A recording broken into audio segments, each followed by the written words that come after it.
Imagine waking up before the sun. The city around you is enormous, bigger than London, bigger than Paris, bigger than any city in Europe at that time. You can hear the distant sound of drums from a temple that stands taller than anything you've ever seen. The air smells like copal incense, fresh maize, and the lake that surrounds this island city on all sides. You are not a warrior. You are not a king. You are not even a merchant. But what you do today, with your bare hands, with feathers, with patience, will end up draped over the shoulders of a living god. This is Tenochtitlan.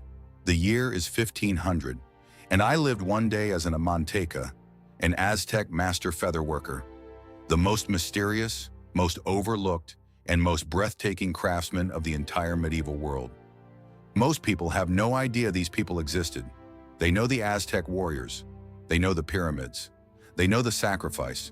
But almost nobody talks about the artists who created objects so beautiful, so technically impossible, that when Spanish conquistadors first saw them, they refused to believe human hands had made them. Albrecht Dürer, the greatest German artist of the Renaissance, saw a collection of Amanteca works shipped back to Europe by Hernán Cortés and wrote in his diary that he had never in his life seen anything that so delighted his heart.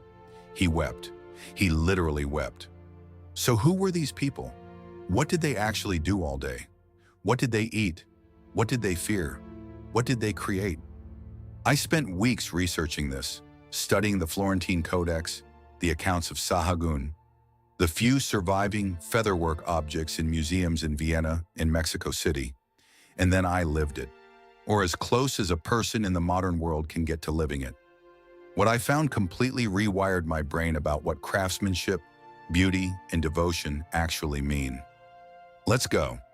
Before I tell you about the day itself, you need to understand who the Amanteca were, because they were not just craftsmen. They were not the kind of people you hired off the street to make something decorative. The Amanteca were a hereditary guild. You were born into it. Your father was an Amanteca, his father was an Amanteca, and his father before him. The knowledge, which feathers to use, how to cut them, how to layer them, how to make colors that don't exist in nature by overlapping iridescent plumage, was passed down in an unbroken chain, stretching back centuries before the Aztec Empire even existed. They lived in their own neighborhood in Tenochtitlan called Amantlan, right next to the great marketplace of Tlatelolco. They had their own patron deity, Coyotlinahual, a god who was himself disguised, literally a being of transformation and concealment, which makes perfect sense when you understand what the Amanteca actually did. They took one thing and turned it into something completely different. They took feathers from a bird and turned them into a living mosaic that moved and shimmered like water. They were literally magicians who worked in color and light. So, the morning. It begins at what we would call 4 in the morning. There is no easing into the day in Tenochtitlan. The city wakes violently with the sound of conch shell trumpets from the temple of Huitzilopochtli, the great pyramid at the center of the world. Every morning this sound tears through the darkness, and every morning every person in the city knows the sun has risen again. The gods accepted yesterday's offerings. The world did not end in the night. For an Amanteca, morning begins with prayer. Not casual prayer, structured, specific, non-negotiable prayer to Coyotlinahual. You offer copal incense, small pellets of tree resin that you drop onto hot coals, and the smoke rises in white spirals toward the sky. You speak quietly in Nahual, asking for steady hands, asking for color vision that remains sharp, asking that the feathers not split today, not today of all days, because what you're working on right now is the most important commission you have ever received. I should tell you what that commission is, because this gives the whole day its shape, its weight, its stakes. The Tlatoani, the emperor, is preparing for the ceremony of Toxcatl.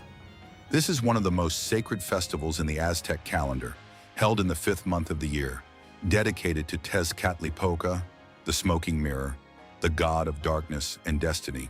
And for Toxcatl, the emperor needs a new feather headdress. Not just any headdress. The headdress, the one that will be worn during the great procession, that will catch the light of the midday sun while 1,000 people watch. It must be perfect. It must be completed in 12 days.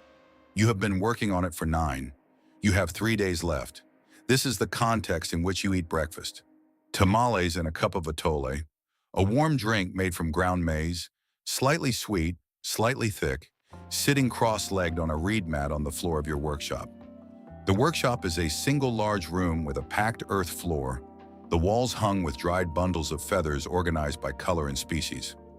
Quetzal feathers along the back wall, the most precious, the most brilliant emerald green, shimmering almost electric in any light. Each one worth more than a common laborer could earn in a week. Cotinga feathers, which are not green but a deep royal blue that seems almost purple in shadow. Roseate spoonbill feathers, flamingo pink. Trogon tail feathers, hummingbird feathers, tiny as fingernails, iridescent in ways that change completely depending on the angle of light. Your children are awake now, moving quietly around the room. They are your apprentices too. The eldest, 13, already handles the coating of feathers without being told twice to be gentle. The youngest, 7, is learning to sort, to take a pile of mixed plumage and separate it by species, by size, by color density. This is not play, this is education. This is how the knowledge survives. After breakfast, you go to the market. The market at Tlatelolco is not something a modern mind can fully grasp without standing in it.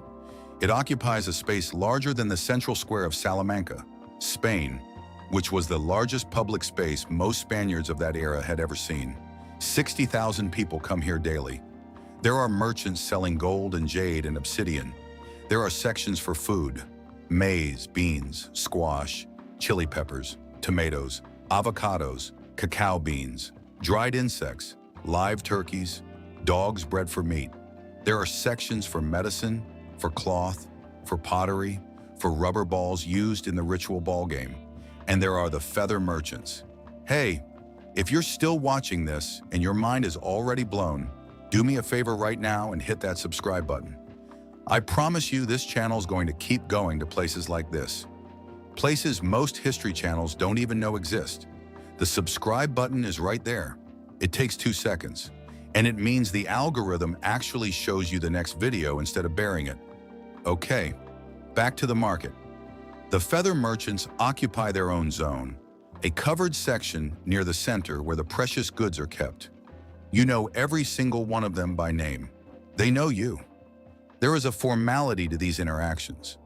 The Aztec commercial culture has elaborate codes of respect, specific phrases you use when approaching a merchant's stall, specific ways of examining goods without insulting the seller by implying they would sell inferior product. But underneath the formality is genuine relationship. These men have traveled to the tropical lowlands, to the Gulf Coast, to what is now Guatemala, to places so hot and wet that highland people like you get sick within days of arriving, to get what you need. Their work makes your work possible. Today you need more Quetzal feathers. The headdress calls for a base of deep cotinga blue with a cascade of Quetzal tail feathers in the lower section. And you realized last night that your count was slightly off. You need 7 more tail feathers. Quetzal tail feathers can be up to 3 feet long. They are iridescent green in a way that no dye, no paint, no other substance in nature can replicate. It is not pigment that makes them green, but microscopic structures in the feather surface that scatter light. Under a bright sky, they look like living emeralds. Under cloud cover, they shift toward a cooler, deeper green that looks almost like deep ocean water. You pay for them in cacao beans. A single high-quality Quetzal tail feather costs 8 cacao beans. 7 feathers is 56 cacao beans. A cacao bean is also a meal. The currency here is literally food, which means every transaction carries a weight that paper money never will. You handle the feathers with both hands, using a carrying cloth you brought specifically for this purpose. And you walk back to the workshop without stopping, without letting anyone brush against your arm, watching every step. Now the real work begins. Feather work. Real Amanteca feather work, the kind that ends up in a museum 400 years later, still shimmering with impossible color, is done in layers. This is the secret most people don't realize even when they look at a finished piece. It is not mosaic in the way we think of mosaic, not little pieces pressed into grout. It is stratified. There is a backing layer, usually made from paper or agave fiber, on which a design has been painted. Over that goes a layer of coarser feathers from common birds. Turkey, duck, cut into small pieces and glued down with saltly, a natural adhesive made from orchid corms, ground into a paste. This base layer defines the mass and structure of the design.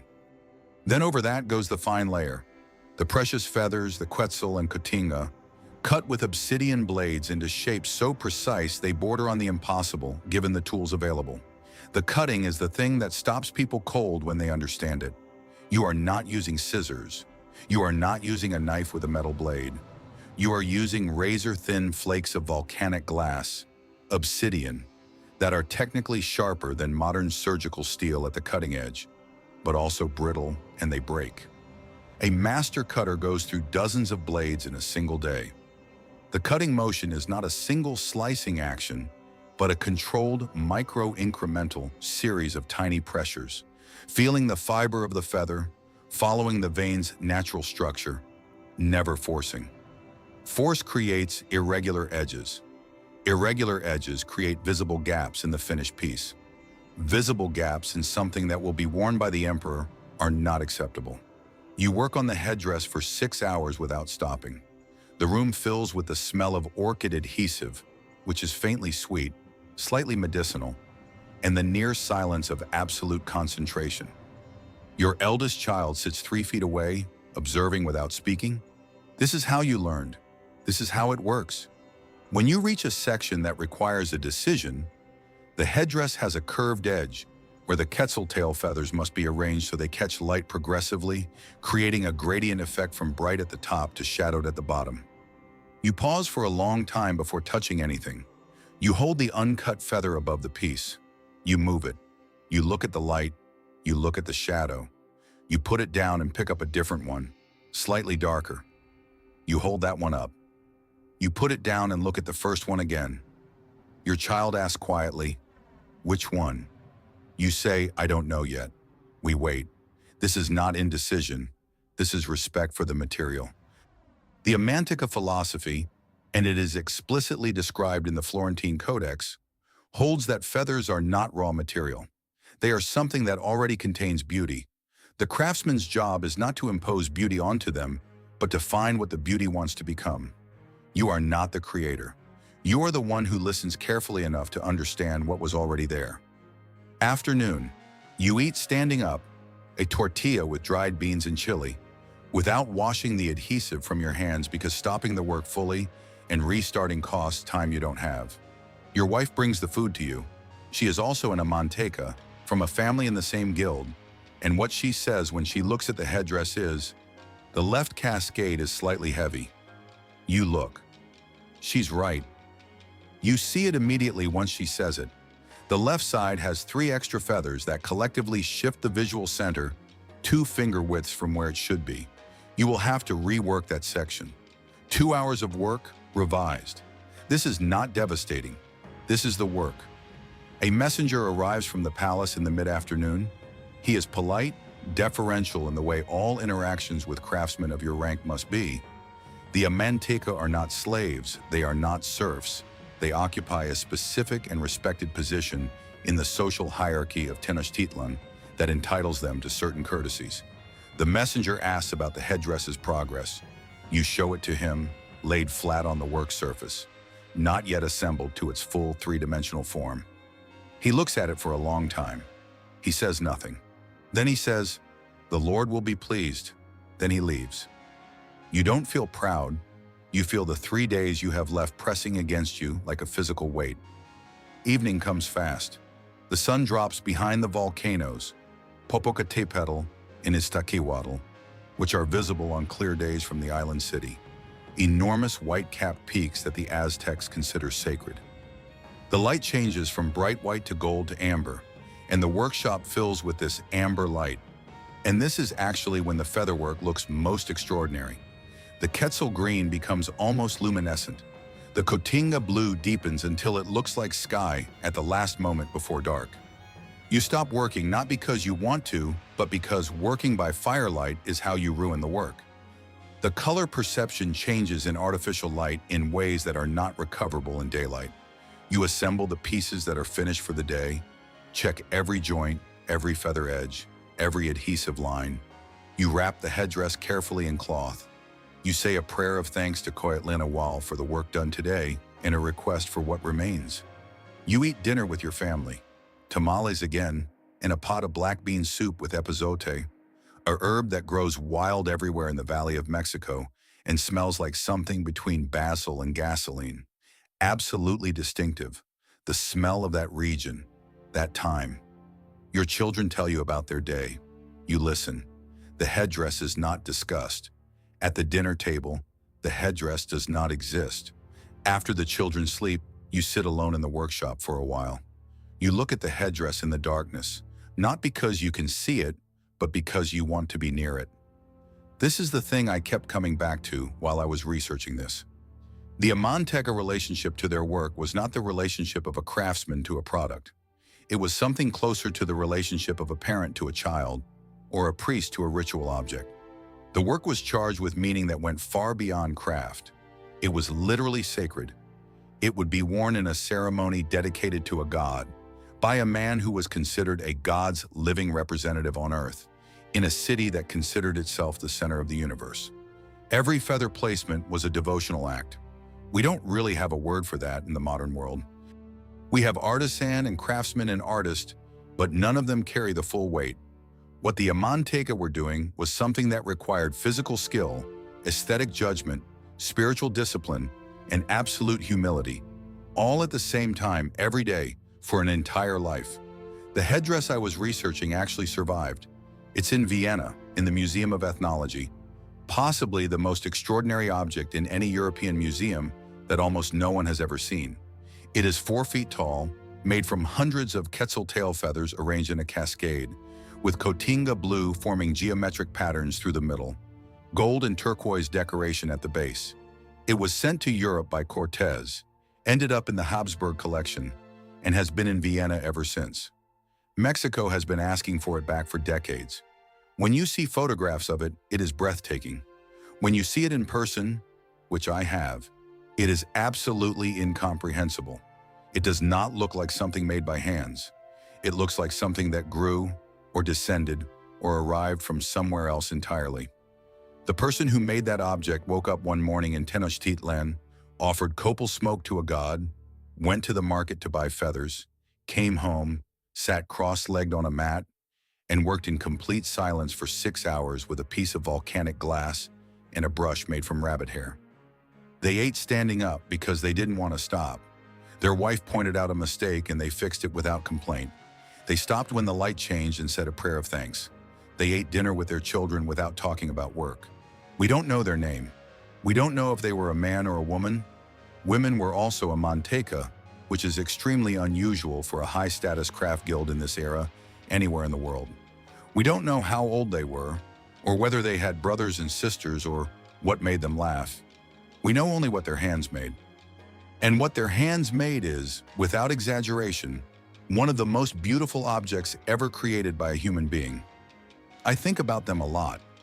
I think about the question mark that hangs over every single ordinary person who shaped history in ways we can't fully trace. Every craftsman, every farmer, every mother, every teacher whose name was never written down, but whose work is somehow still with us. The question mark is not ignorance. It's an invitation. It's the shape of all the stories we haven't asked yet. So, if this video made you feel something, if it opened a door for you into a world you didn't know existed, I want to ask you for something. Not money, not a paid subscription, just 3 things that take about 10 seconds combined and make an enormous difference for a channel like this. Subscribe right now before you click away. The subscribe button is right below this video.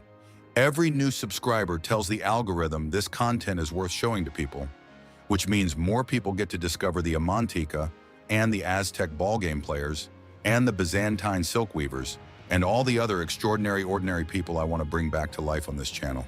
It takes 2 seconds. Leave a comment. Tell me which part of this hit hardest. Was it the feather market? The way the Amanteca thought about their materials? The headdress in Vienna? Or something else entirely? I read every single comment, every one. Comments also help the video reach people outside this channel's current audience. So your words literally determine who gets to see this next. And like the video, I know everyone says this, but a thumbs up on YouTube is genuinely one of the most powerful signals you can give a small channel. It costs you nothing. It changes everything on the back end. If you want to help this channel grow beyond that, if you want to support the research trips, the museum visits, the weeks spent tracking down sources in 4 languages, there's a link in the description where you can do that. Every bit of support goes directly back into making the next video better, stranger, more alive. I'll see you in the next one. The question mark keeps moving forward.